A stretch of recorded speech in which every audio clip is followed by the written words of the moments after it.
¿Cómo están amigos y amigas? Buenas noches.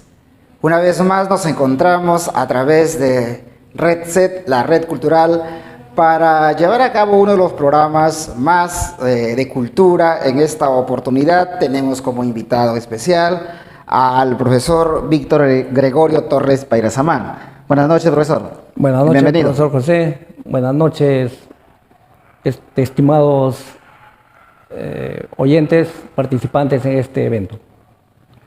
Esta noche vamos a conversar sobre un tema que es muy bonito, digamos, es un cuento conocido y estamos en la secuencia de los cuentos porque creemos nosotros que para invitar a nuestros amigos que nos escuchan, a nuestros amigos que participen también, interactúen a través de sus comentarios sobre el texto que se conversa.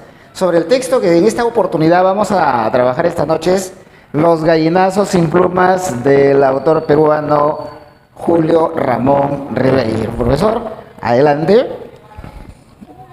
Bien, hablar de Julio Ramón Ribeiro, pues es como coger de aquellos bates de la época de cuentos, y es un honor hablar respecto a los cuentos de Julio Ramón Ribeiro, entre ellos Los gallinazos sin plumas. Los gallinazos sin plumas es un cuento que se crea en el año de 1954, entonces tiene características muy importantes, donde se narra la historia de dos niños que iban al basurero, ayudados y apoyados por un abuelito. Entonces, estos dos niños, ni bien amanecía, escuchaban la voz del abuelo: Enrique, Efraín, levántense, es hora de ir al muladar. Los dos pequeños, sobándose los ojos, iban a un charco de agua verde, cogían un poco de agua y se mojaban los ojitos y salían con sus latas a buscar el alimento para el cerdo. Estos niños a veces se quedaban jugando un momento en las... Pero, profesor, ahí hay el motivo por el cual el abuelo los envía a los muladares es porque tienen que alimentar a un animalito. Sí, ¿no? A un cerdo. La verdad que ese cerdo lo alimentaban con restos de basura, donde tenían que coger las verduras, donde tenían que coger restos de frutas y muchas veces cebos, no sé de qué animal, pero los niños lo hacían con tanta experiencia y venían cargaditos en sus cubos, cargaditos de alimento para el cerdo.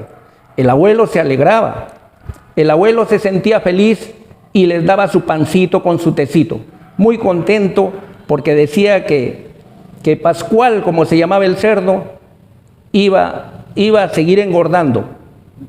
Entonces, pero cuando ocurría lo contrario, el abuelo lo recriminaba, les jalaba las orejas y no les daba de comer, pero ni un trozo de pan.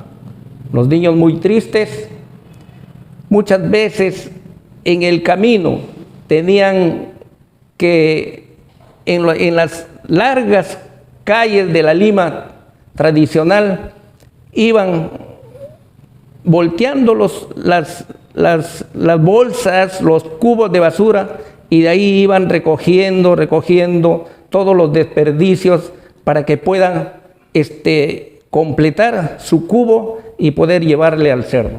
Pero, profesor, ahí como que nos indica que no era una tarea solamente de ellos, sino que también se disputaban, así es, se disputaban digamos, los desechos para, bueno, en ese caso ellos llenar los cubos que tenían que llevar para alimentar a Pascual. y para tranquilidad de don Santos, ¿no? Pero también habían otras personas que también se dedicaban a lo mismo. Sí, era tal el trabajo y el despertar muy temprano de los niños para poder justamente ellos ser los primeros y poder, ¿cómo se llama?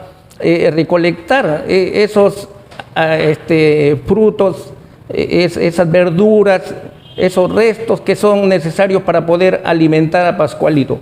Entonces, muchas veces esa dura batalla que ellos tenían que enfrentar, porque muchas veces eran rechazados también por los dueños o por quienes hacían ¿cómo se llaman? El desechar de esos alimentos, para que muchas veces quedaban a veces los restos en las veredas, en las aceras, y eso no querían, a veces lo controlaban. O bien el carro de la municipalidad, como decimos nosotros, le ganaba. ¿Y qué hacían? Tenían que ir camino al muladar, un camino muy lejano, casi cerca al mar, y allí se disputaban con los gallinazos, se disputaban ¿cómo se llama? El recoger de las verduras, de los desperdicios, y entonces frutas, pero muchas veces encontraban pedazos de fruta, aún todavía, para decir así, madura o algo que se pueda consumir, y los niños pues lo tomaban y lo comían. Ese era el transcurrir de la vida de estos niños. Cada vez en ese momento de la recolección de los desperdicios, incluso para ellos había ciertas satisfacciones. En el caso de que encontraba, por ejemplo, uno era experto o tenía mucha suerte de encontrar cajitas de las medicinas, el otro también encontraba. Entonces para ellos era de alegría encontrar sorpresas ahí, en esos desechos que ellos buscaban. Entonces todo eso va completando el cuento de Julio Ramón Ribeiro, Literalma, nuestro amigo que siempre, Santos Elías Alcántara, nos manifiesta. Amigos, saludos, amigos contertulios, Los gallinazos sin plumas, el cuento más conocido de Julio Ramón Ribeiro, cuyo mensaje trasciende el tiempo y aún está presente en pleno siglo XXI. Lógico, su mensaje de Julio Ramón Ribeiro aún persiste, porque no es sino la evidencia de la pobreza extrema que existen en este caso en el Perú. Pero él se dedicaba pues prácticamente a reflejar o a dibujar a través de las palabras las situaciones de la zona urbana, de la vida urbana. Estábamos entonces en esta parte que los jóvenes, los chicos ya se disputaban con los gallinazos, con los verdaderos gallinazos, se disputaban los desechos. Sí, el magisterio, para decir así, el magisterio nacional tomó los cuentos a partir del año 1912 para adelante, y le dio un significado ¿cómo se llama? Le dio un significado de revaloración de los cuentos de nuestro querido Julio Ramón. Porque y en este cuento retomemos la historia, vamos contando la historia. O sea, los chicos se disputaban en los desperdicios con los gallinazos, ¿verdad? Ya. Entonces, estos pequeños tenían que caminar largas distancias, y estas distancias les significaba para ellos cansancio y muchas veces, ¿cómo se llama? Dolorcito de su cuerpecito y todo ello. Y el abuelo, empeñado en que su cerdo se alimente bien, el día siguiente, pues muy temprano, que no sabía qué hora, aún todavía la hora celeste no, como decir, no aparecía, pero los niños ya tenían que salir con sus cubos a traer desperdicio. En esa oportunidad, entonces, en una de ellas tuvieron que ir lejos al basural, y cuando ocurre de que Efraín, que era el hermanito menor, se hinca con un hueso, y el dolor fue tanto que Enrique tuvo que que abrazarse de su hermano, cogerse de su hombro. Bueno, regresaron ellos a su casa con ese dolor, casi no pudiendo traer en el cubo que traía Efraín, lo más no pudieron conducirlo. Ahí hay una ¿no? hay una parte que indica que don Santos como que ya estaba haciendo la oferta de Pascual, que pronto estaría, deducimos que pronto estaría a la venta porque lo estaban alimentando y solamente le faltaban pocos días, menos de un mes o promedio de un mes para que el animal estuviera ya para digamos, sacarlo al mercado. Entonces había la presencia de una persona que llegó a verlo, pero justo ocurren estas cosas que usted está relatando. Sí, mientras don Pascual pues conversaba con Don Santos. Don Santos conversaba justo con el comprador, para decir así, una persona de cuerpo Musculoso, muy fornido. No escuchó a los pequeños cuando dijeron pues de que el pequeño Efraín venía con un dolor fuerte porque se había hincado con un hueso. Entonces el abuelo no le tomó importancia, el niño se fue, se acostó en su cama y ahí adolorido y llorando y triste pasó su noche.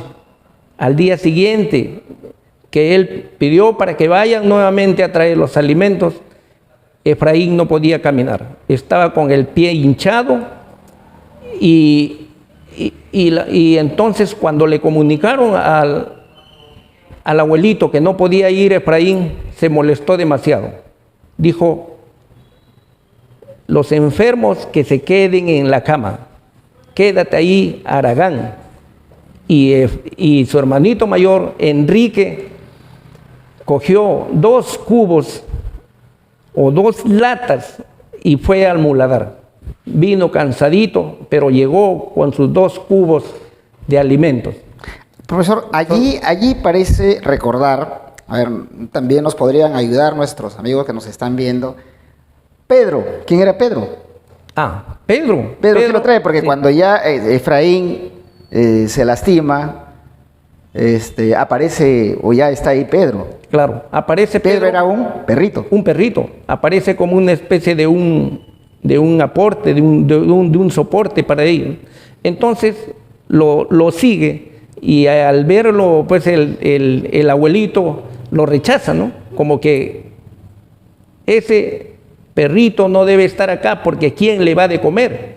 Entonces Enrique le dice que se quede con nosotros porque él va a acompañar a mi hermanito, porque él también cuando me acompaña, él conoce todo donde, como olfatear y como rascar, me va ayudando también a recolectar los alimentos para el cerdo.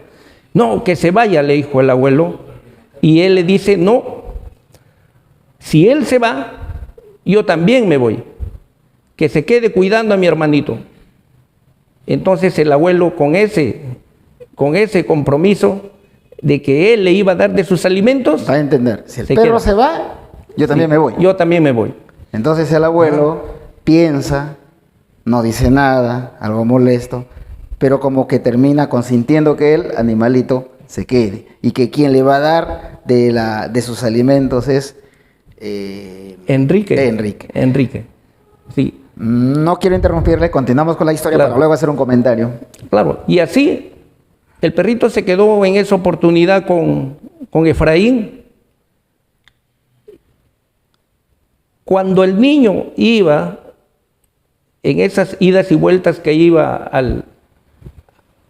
a los basurales, regresa con fiebre, con dolor, su cuerpecito no resistía tanto trabajo, y entonces comienza también él a resfriarse, y cuando el abuelito quiso que él vaya a recoger la basura, él dijo de que a los alimentos, él dijo de que no podía porque estaba mal, y la verdad no podía. Se quedó al lado del hermano, el abuelito no sabía qué hacer, y desesperado se fue a traer los alimentos él, pero no consiguió nada. desesperado en la primera, en la segunda oportunidad vino y los riñó, los trató mal a los niños, les dijo de que si ellos seguían allí se iban a morir de hambre y que Pascual debería estar más gordo porque dentro de 15 días iban a venir nuevamente a pesarlo para que le puedan pagar bien. El abuelito entonces, guiado por eso, por la ambición también, no tuvo reparos en que los niños salgan. Y Enrique sale, se va solo el pequeño Enrique y viene trayendo buena porción, buena ración de alimento. Pero ¿qué había hecho el abuelito ya? Lo había cogido al perrito, lo sacó de donde estaba en la cama con Efraín, lo sacó y se lo llevó al chiquero. El perro había... es que el abuelo, don Santos, no quería el animalito. Entonces, en esa provocación que se genera, el perrito muerde a don Santos. Y entonces don Santos no tuvo otra alternativa, en ese afán de cólera, de venganza, coge al perrito. ¿Y qué le pasó? Claro, y lo lleva frente a Pascual, ¿no? Que Pascual que quería devorar de lo que encuentre. Porque Pascual se encontraba, claro, pues, por falta de alimentos, sí, porque estaban enfermos, no le llevaban la comida que antes había estado recibiendo. Sí. Entonces él va a su hermanito y le dice, hermano, y Pedro, el abuelito vino y se lo llevó a Pedro y yo no sé dónde está. Entonces él sale, se dirige hacia el chiquero y ve pues no de que el perrito ya se le veía una de las patitas y se le veía ya solo el rabito, ya prácticamente pues ya estaba devorado por este monstruo, ¿no? Porque se vuelve todo un monstruo. Entonces Enrique recrimina al abuelo, reniega con el abuelo. ¿Qué has hecho? Y en eso lo forza, ¿no? Y el abuelito cae. Entre el lodal y todo eso, el abuelito cae. Entonces el pequeño asustado... Cae de espalda. Sí, cae de espalda, ¿no? Entonces el pequeño... Cae de espalda, sí, al chiquero, donde se encontraba Pascual. Sí. Pascual se encontraba en un ángulo hambriento y el abuelo cae de espalda, ¿no? A raíz de ese reclamo, de esa especie de remordimiento que, entre comillas, podría estar sintiendo a raíz del reclamo que le hacían por haber, digamos, tirado al perrito a que lo devore Pascual porque no tenían que darle, ¿no? Sí, esa es. Ya, entonces, una situación bastante fuerte. Entonces, luego, ¿qué pasa? Ya el abuelo don Santos estaba en el chiquero. Claro. Luego, pues el niño en su pensamiento va y coge a su hermanito, ¿no? A Efraín, que estaba mal, que estaba con la pierna demasiado hinchada, infectada y todo, y lo coge y le dice, vamos hermanito, le dice. Porque aquí nuestro abuelito, ¿qué nos puede? Algo nos va a pasar aquí con nuestro abuelito, vamos. Entonces los dos se dirigen hacia la puerta, ¿no? Voltean a mirar hacia donde estaba el abuelito y el abuelito estaba en una lucha tremenda con el cerdo, ¿no? Por eso es que al final dice, desde el chiquero llegaba el rumor de una batalla. De una batalla. Porque incluso da a entender ahí también, casi finalizando el texto, que como que recién cuando él se encuentra en ese peligro, en esa situación, don Santos reacciona porque dice una mirada, algo haciendo una mirada hacia el nieto, porque de repente en ese momento necesita de los nietos, de las personas, pero no hay ninguna reacción porque más bien él se va a ver a su hermano para salir del corralón. Entonces, y por eso es que luego el autor nos dice al final pues esta expresión, ¿no? Porque acá dice, Enrique cogió a su hermano con ambas manos y lo estrechó contra su pecho. Ternura, ¿no? Amor entre hermanos, abrazados hasta formar una sola persona. Mire, cruzaron lentamente el corralón. Cuando abrieron el portón de la calle, dieron cuenta que la hora celeste había terminado y que la ciudad, despierta y viva, abría ante ellos su gigantesca mandíbula. O sea que nos está diciendo terminaba el día y llegaba la noche. Desde el chiquero llegaba el rumor de una batalla. el abuelo murió devorado. Es lo que nosotros como lectores completamos ya la historia, Claro. de que el abuelo murió devorado por ese monstruo, por ese cerdo, por Pascual, que se encontraba hambriento. Ahora, aquí como que podríamos hacer un comentario de la calidad, como decía Santos Alcántara, uno de los mejores cuentos, y por decir para muchos podría significar el mejor cuento, ¿no?, de Julio Ramón Ribeiro. ¿Cómo inicia entonces el mismo texto? A las 6 de la mañana, nos imaginamos nosotros, porque conocemos estos tiempos, la ciudad se levanta de puntillas y comienza a dar sus primeros pasos. Interesante, un cuento muy bueno en su inicio, que la ciudad se levanta de puntillas. ¿Qué es levantarse de puntillas? Y más o menos es cuando nos levantamos y lo que hacemos primero es una estiradita por ahí de puntillas, ¿no? Dando nuestros primeros pasos después de haber levantado de la cama. O sea, miren cómo Julio Ramón Ribeiro hace esa interpretación. Y luego acá empieza con la naturaleza, ¿no? Una fina niebla disuelve el perfil de los objetos y crea una atmósfera encantada. Ya, hasta ahí, niebla. Luego dice las personas. Y aquí me ha llamado la atención en este párrafo, profesor. Mire, cuando leemos el cuento, por eso es interesante ser un poco acuciosos cómo es que el autor, y qué es lo que nos quiere decir, porque al final, ¿a dónde apunta? Simplemente por divertir, por recrear, por gustarnos. Tiene una intención Ribeiro. Él, como un cuentista urbano, tiene una intención, en este caso, porque no solamente es un cuentista. Dice acá, las personas que recorren la ciudad a esta hora parece que están hechas de otra sustancia. Personas. Luego dice, las beatas se arrastran penosamente. Los noctámbulos. Luego dice, los noctámbulos macerados por la noche. Más adelante dice, los basureros inician por la avenida Pardo. Ahora acá, en el inicio de esta lectura o hasta que terminamos, muchos pensamos que sucede en Lima. ¿O no es así? Claro. ¿Dónde ocurre?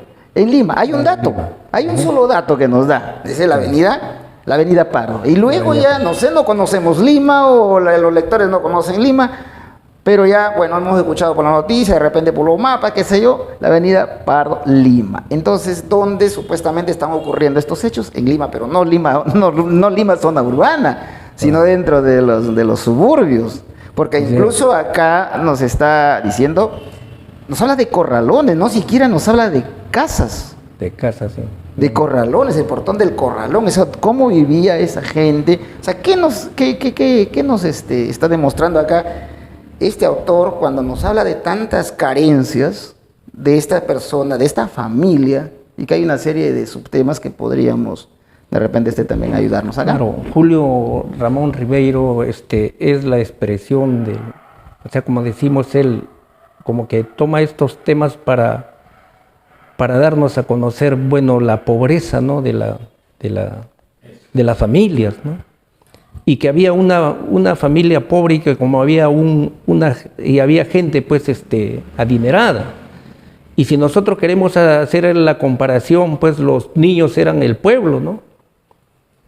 Y el abuelo representaba pues no a aquellos que son que buscan, por decir,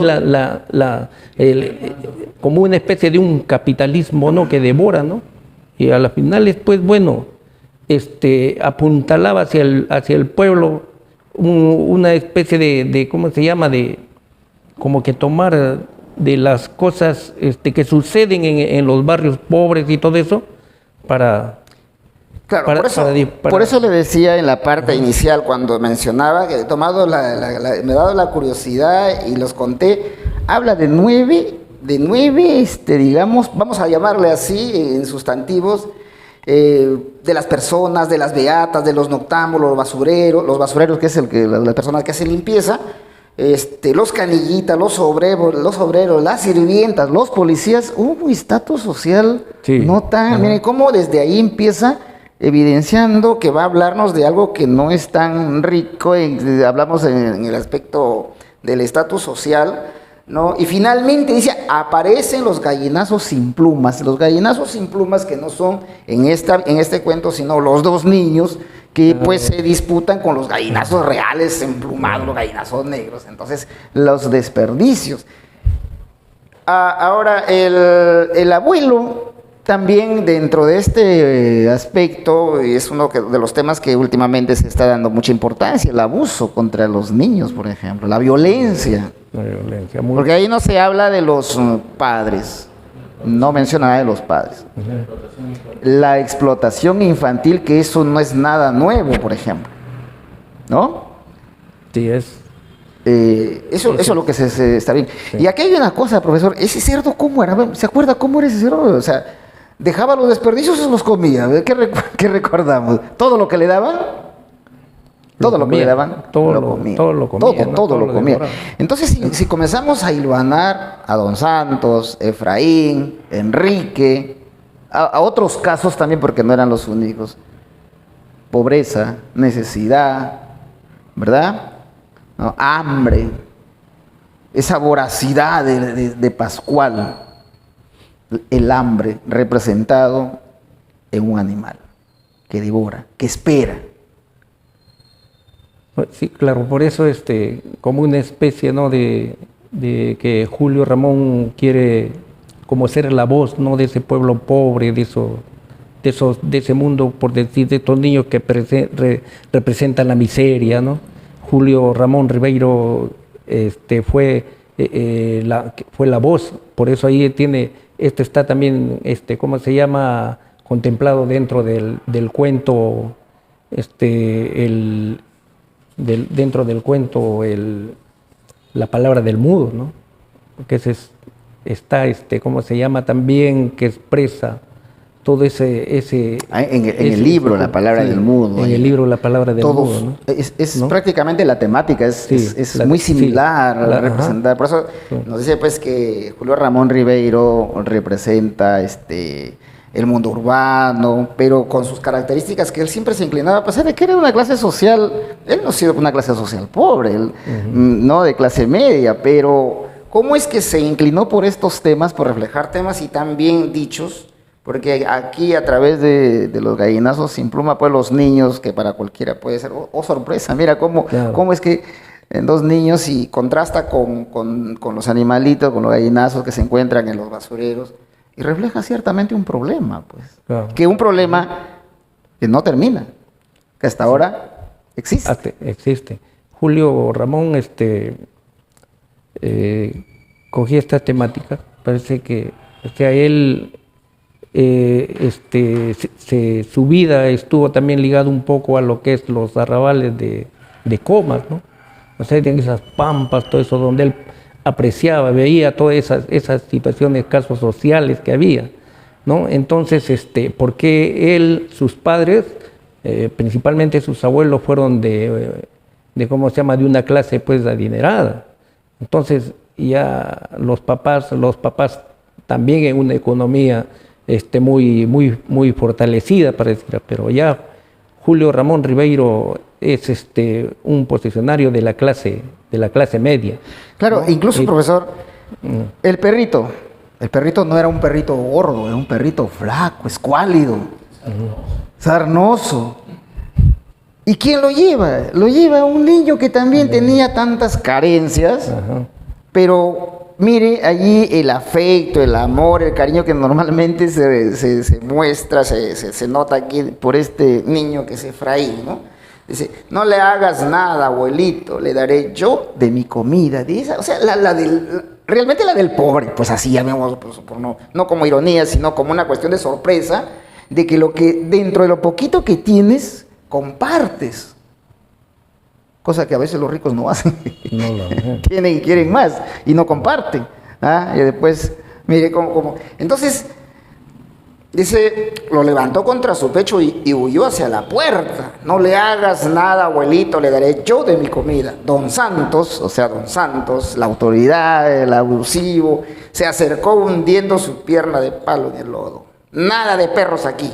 Ya tengo bastante con ustedes. Miren esa nota despectiva, no, entre esa misma clase social. Y a veces pasa esto, ¿no?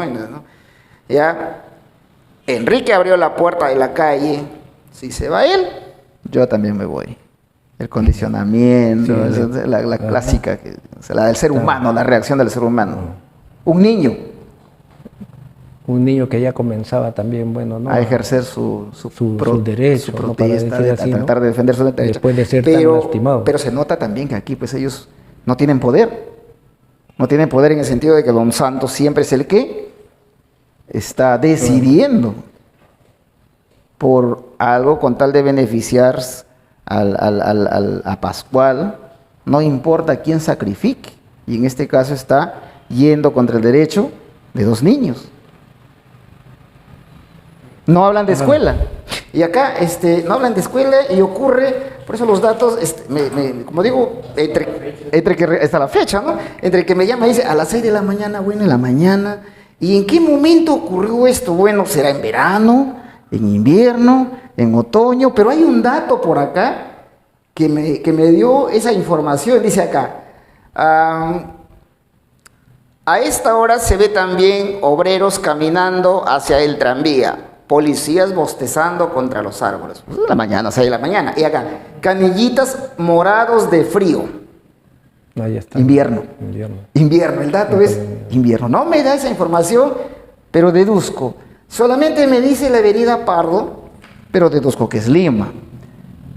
No me dice que el perro simboliza la pobreza, pero dentro de esa humildad, de esa pobreza de las familias, muchas veces aún dan lo poquito que tienen. Mire cómo va, o sea, este autor reflejando, dejándonos notar una serie de cosas que, bueno, esa es la interpretación que también nosotros le damos. Cada quien podría tener otra mirada, otra percepción, otra interpretación, que también sería bueno que lo compartan.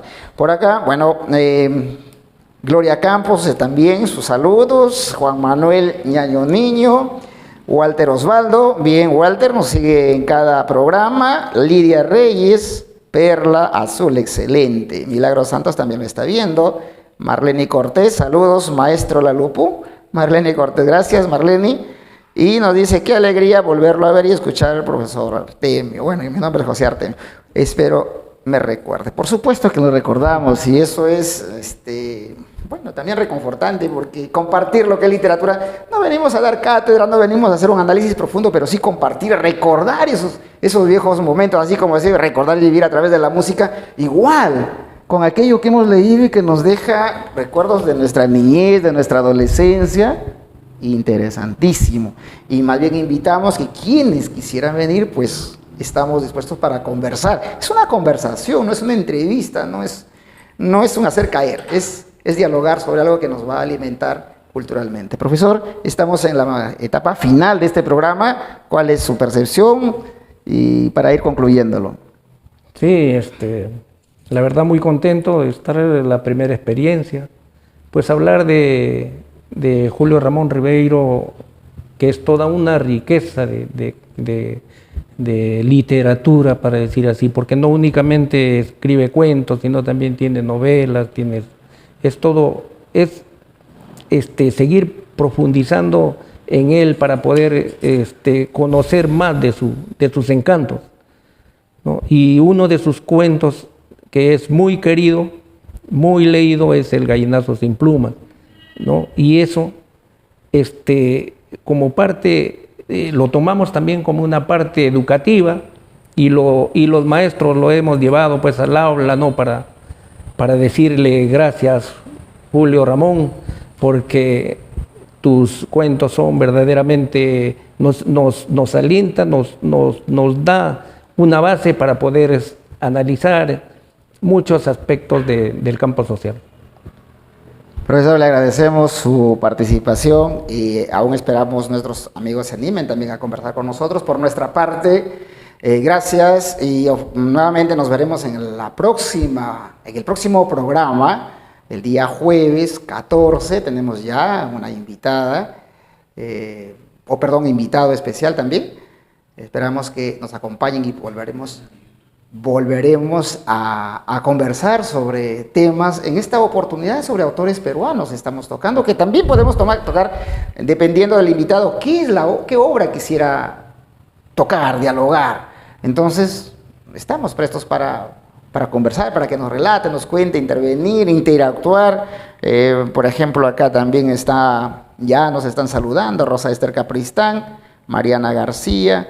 Bien, y bueno, queremos hacerle la invitación también que nos visiten a través de nuestro canal en YouTube, Red C Cultural. Ahí también van a encontrar el QR, o sea, Red C, la red cultural. Pueden vernos a través de nuestro canal. Y no olviden suscribirse, darle aceptar a la campanita. Entonces nosotros vamos a estar muy contentos de que apoyen la cultura y también compartan y difundan todo este programa y los programas anteriores también ya pueden visualizarlos a través de nuestro canal de YouTube. Gracias nuevamente, Red C Cultural les agradece y nos vemos en la próxima oportunidad.